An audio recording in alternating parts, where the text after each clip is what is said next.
علی بھائی اگلا سوال ہے کہ درود ابراہیمی میں آل ابراہیم پر جو درود پڑھا جاتا ہے آخر اس سے کیا مراد ہے؟ کیونکہ عموماً یہودیوں کی جانب سے بھی مسلمانوں پر یہ طنز کی جاتی ہے کہ ہم بنی اسرائیل ہی آل ابراہیم ہیں اور ہم پر درود پڑھے بغیر تم لوگوں کی نماز نہیں ہوتی۔ آپ یہودیوں کی بات کر رہے ہیں، ہمیں تو مسلمان میں جو بنو اسماعیل ہے نا ہاشمی، وہ کہتے ہیں دیکھو جی نماز ہے تو ساڑھے تے درود پڑھ دو، آل محمد درود پڑھے بغیر تھوڑی نماز ہی نہیں ہوتی۔ تو وہ بھی ٹائٹل اویل کر رہے ہوتے ہیں۔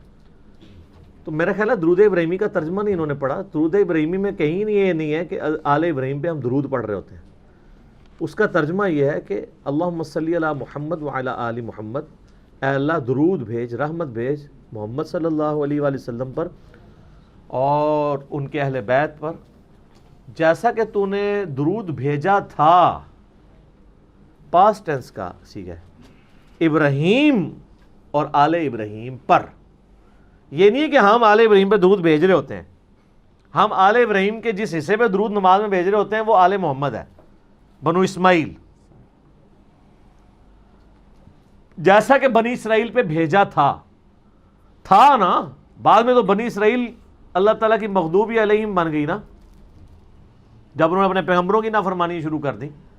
تھے وہ تو قرآن میں ہے، یا بنی اسرائیل اذکروا نعمتی التی انعمت علیکم وانی فضلتکم علی العالمین۔ یاد کرو میری اس نعمت کو کہ میں نے جو تم پر کی تھی اور تمہیں سارے جہان والوں پہ فضیلت دی تھی۔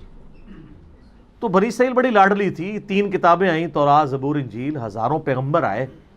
بعد میں جب برگشتہ ہوئے دین سے تو پھر ضربت علیہم الذلہ والمسکنہ، ذلت اور مسکنت ان کا مقدر بن گئی۔ اب اللہ تعالیٰ نے بنو اسماعیل کو قیامت تک کے لیے چنا ہے۔ تو ہم یہ درود ابراہیمی میں یہودیوں پہ درود نہیں بھیج رہے ہوتے، بلکہ اس کا ترجمہ ہے جیسا کہ بھیجا تھا۔ تو سب جو یہودیوں کے بزرگ تھے، ہم تو ان کو علیہ السلام کہتے ہیں، رضی اللہ عنہ کہتے ہیں۔ حضرت عیسیٰ یہودی تھے، یہودیوں نسل تھے نا، ان پیغمبروں کی ہم عزت کرتے ہیں۔ حضرت داؤد علیہ السلام، حضرت سلیمان علیہ السلام سب یہودیوں نسل تھے، ان کے جو صحابہ تھے ہم ان کی عزت کرتے ہیں۔ لیکن اگر وہ کہتے ہیں آج کے یہودیوں پہ ہم درود پڑھ رہے ہیں تو ان پہ پڑھ نہیں رہے، ہم کہہ رہے ہیں جیسا کہ اے اللہ تو نے ان پر درود بھیجا تھا۔ اور درود کیا تھا کہ اللہ تعالیٰ نے بنو اسرائیل کو چنا تھا، ان پہ اپنی رحمت کی تھی، ان میں پیغمبر بھیجے، کتابیں بھیجی، من و سلوہ، ان کو جنتی خوراکیں کھلائیں۔ آج تک اس کے اثرات باقی ہیں، دیکھ لیں یہودی بڑے خوبصورت ہوتے ہیں، ان کے باپ اجداد نے جنتی خوراکیں کھائی ہوئی ہیں۔ جس طرح آپ کے پیر جو ہیں وہ اچھی خوراکیں کھاتے ہیں، اے سی میں رہتے ہیں تو وہ بھی بڑے خوبصورت ہوتے ہیں، چٹی چمڑی ہوتی ہے۔ تو اس طریقے سے یعنی اثرات تو ہوتے ہیں۔ تو یہ ہم ان کے اوپر درود نہیں بھیج رہے ہوتے، بلکہ ایک پاسٹ ٹینس کے صیغے کا ذکر کر رہے ہوتے ہیں۔ ٹھیک ہو گیا؟ اچھا، اس میں سے وہ افضلیت والا ایشو بھی نکالتے ہیں ایک، کیا کہ جی آل ابراہیم جو ہے افضل ہے، اسی لیے اس کا ذکر آیا کہ اس طرح سے درود پڑھیں جیسے آل ابراہیم پر درود پڑھا۔ تو اس کے لیے پھکی ان سے لے لیں ہم سے کہ ان کو کہیں کہ اس طریقے پہ اگر یہ بات مان لی جائے تو کرسچنس کے لیے ہم کہیں گے وہی بنو اسرائیل ہے نا، کہ اللہ تعالیٰ نے کہا کہ عیسیٰ کی مثل حضرت آدم کی مثل ہے اللہ کے نزدیک۔ جی، تو پھر کیا وہ کہیں گے کہ حضرت آدم علیہ السلام حضرت عیسیٰ سے افضل ہیں کہ ان کی مثال کے طور پہ بیان کیا جا رہا ہے؟ اس میں افضلیت غیر افضلیت کا ذکر نہیں ہو رہا، بلکہ اس مماثلت کا ذکر ہو رہا ہے کہ جیسا کہ ان کو تو نے نوازا تھا ان کو بھی نواز۔ یہ نہیں ہے کہ جتنا ان کو نوازا تھا ان کو نواز۔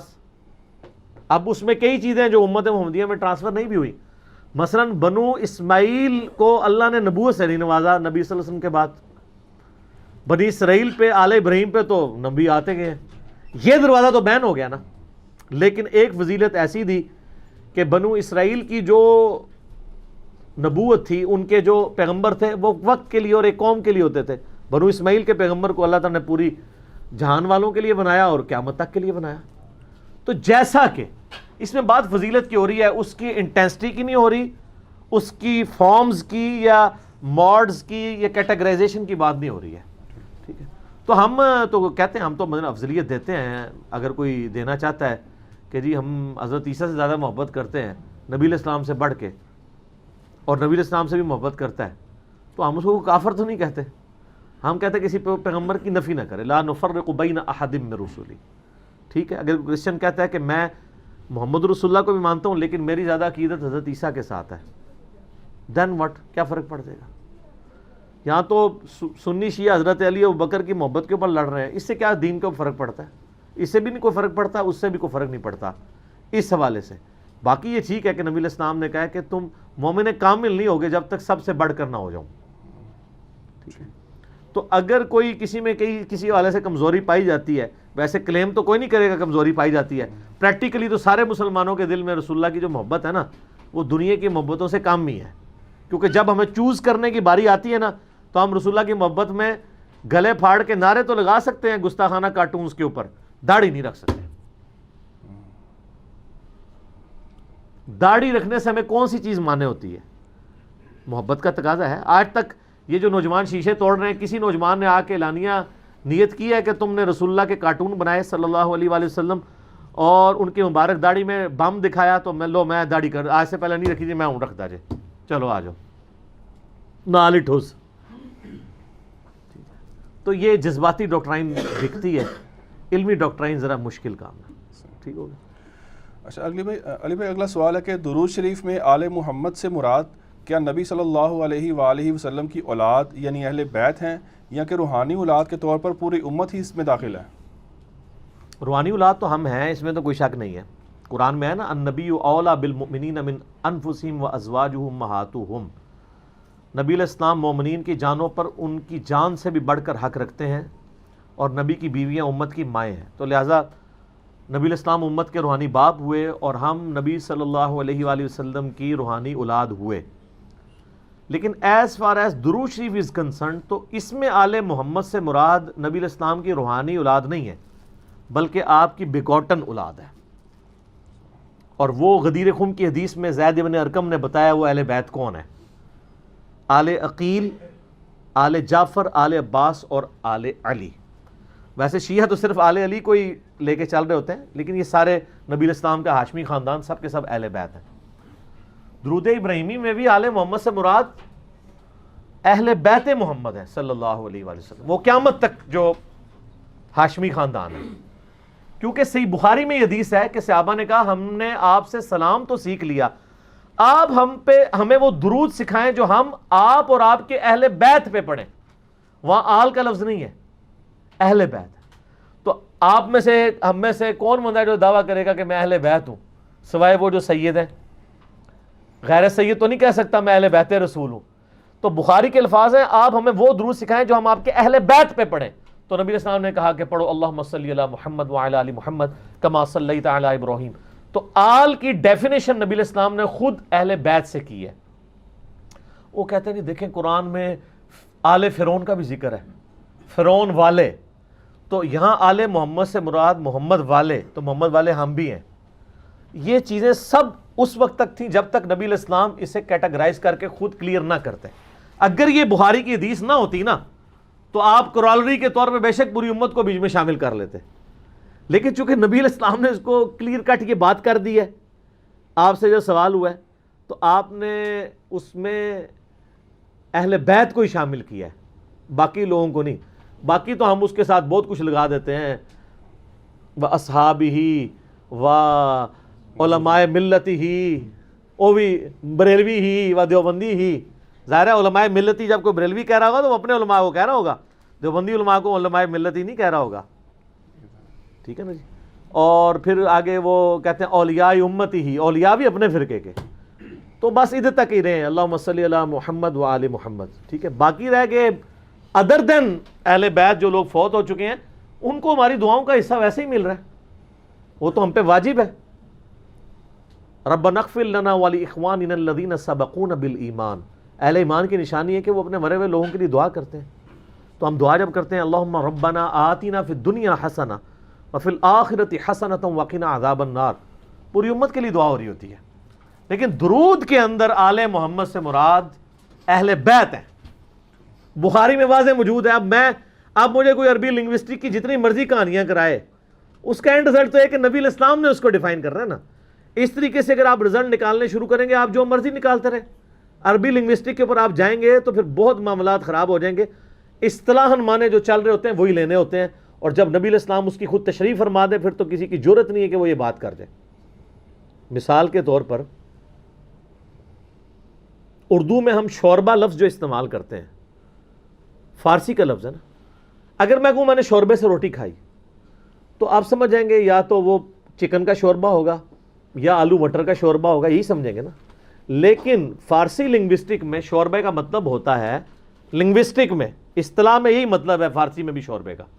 شور کہتے ہیں نمک کو, با کہتے ہیں پانی کو, نمک والا پانی.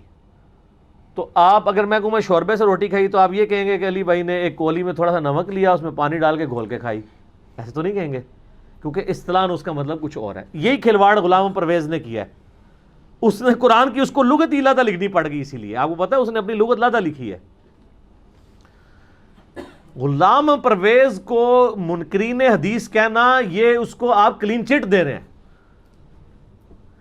ایک بندہ جو ہے وہ زکام کا مریض ہے اور ساتھ اسے بلڈ کینسر بھی ہے, تو آپ یہ کہیں گے کہ یہ زکام کا مریض ہے, آپ اس کی بڑی بیماری کا ذکر کریں گے جو جان لیوا ہے. غلام پرویز کی منکرین حدیث ہونا یہ چھوٹی بیماری ہے, وہ اصل میں منکر قرآن تھا. منکر حدیث بعد کی بات ہے, اس نے قرآن کی تعریف کی ہے, قرآن کے الفاظ اسی طریقے سے خود اپنا لقمہ ان کے منہ میں ڈالا ہے, اور جہاں جہاں پھر وہ چوری کرتا ہے تو پکڑا جاتا ہے. اگر میں آپ سے کہوں کہ جب سے میں نے بریانی کھائی ہے میرے سینے میں آگ لگی ہوئی ہے, تو میرا بچہ بھی اس آگ سے مراد فائر نہیں سمجھے گا جو لکڑی سے لگتی ہے, بلکہ اصطلاحاً مانا لے گا جلن. لیکن اگر آپ کہ نہیں جی وہ اردو کی ڈشی میں آگ کہتے ہیں جو لکڑیوں سے جلائی جاتی ہے, تو یہ اصل میں وہ والی آگ کا ذکر کر رہے تھے, آپ کو سمجھ نہیں آئی ہے, تو اس کے لیے پھر آپ کو زیادہ لغت لکھنی پڑے گی. یہی غلام پرویز نے کیا ہے قرآن کے ساتھ, اور سب سے بہتر رد ان کا کیا ہے جاوید احمد غامدی صاحب نے. فکر پرویز کی خرابی, یوٹیوب پہ ایک کلپ ہے 1989 کی ان کی ویڈیو ریکارڈ ہے, آلموسٹ 8 سے 30 سال پہلے, اس زمانے میں. تو اس میں انہوں نے اس طرح کی چیزیں ہائی لائٹ کی. تو اس طرح کی یعنی کھلواڑ نہیں الفاظ کے ساتھ کرنا چاہیے. آل محمد سے مراد وہی ہے جو نبی علیہ السلام نے خود ڈیفائن کر دیا. تو آپ اس میں اب جتنے لوگ منکرین نماز ہیں وہ بھی کہتے ہیں کہ جو قرآن میں ہے نماز قائم کرو, اس سے مراد نماز پڑھنا نہیں ہے, یہ اور ہی مطلب ہے. وہ اس طرح نہیں ہوتا. اس طرح کے الفاظ کو لے کے نبی علیہ السلام ہمارے ٹیچر بنا کے اس لیے بھیجے گئے ہیں کہ کوئی شخص اس میں کھلواڑ نہ کرنا شروع کر دے. آپ کچھ بھی کر سکتے ہیں, اور اس کی پریکٹیکل مثال آپ کے پولیٹیکل لیڈرز کے جب بیانات آتے ہیں تو کیسے چمچے اس کو ڈیفینڈ کرتے ہیں. پہلا وہ بیان کہتے ہیں کہ آپ نے ہمارا بیان سیاق و سباق سے ہٹا کے بیان کیا ہے. کہانی کہنے کا مطلب کہا وہی کچھ ہوتا ہے, لیکن اب اتنی جرت نہیں ہے کہ الفاظ واپس لیں.